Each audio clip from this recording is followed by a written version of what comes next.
మామూలుగా అయితే నెల 5 నుంచి 10 తేదీల ఏ నెల తెచ్చింది లేదు. పిఎఫ్ ఈఎస్ఐ అయితే దాని గురించి అసలు యూనిఫామ్ లేదు మేడం. సంవత్సరానికి 2 జతలు 5 సంవత్సరాల నుంచి ఇంతవరకు యూనిఫామ్ లేదు మేడం. ఒకటి మేడం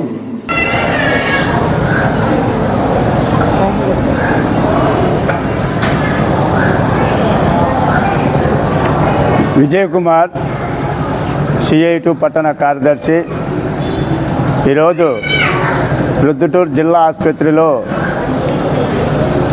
350 పడకల పెద్ద జిల్లా ఆసుపత్రిగా పేరుగాంచిన ఈ హాస్పిటల్ ప్రొద్దుటూరు ప్రాంతం చుట్టుపక్కల ఉన్నటువంటి వేల మందికి వైద్యం అందించే హాస్పిటల్గా పేరుగాంచిన హాస్పిటల్లో 65 నుంచి 70 మంది పారిశుద్ధ విభాగం కార్మికులుగా పనిచేస్తున్నారు.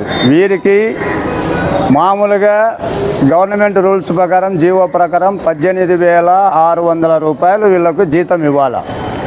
ఈరోజు కాంట్రాక్టరు 14,000 12,000 ఇచ్చి మిగతా 4,000 రూపాయలు అదనంగా కాంట్రాక్టు తింటున్నారు.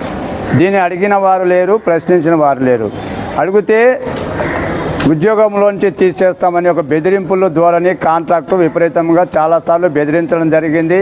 కలెక్టర్ గారి గుడక ఆయన మీద లెటర్ ఇవ్వడం జరిగింది. ఈరోజు అడపో లెటర్లు ఇస్తే తప్ప సూపరింటెండెంట్ గారికి గుడక పోయిన తూరి 3 నెలలు జీతం ఇవ్వాల్సింటే లెటర్ ఇస్తే ఒక జీతం వేసినారు. దీంట్లో కూడా చాలామంది పిఎఫ్ ఈఎస్ఐ కూడా మెసేజ్ రాని పరిస్థితి. ఎంత యాజమాన్యము 50% 12% వేయాలా, ఉద్యోగస్తుల నుంచి 12%. కానీ యాజమాన్యం వేస్తున్నాడో లేదో తెలియదు.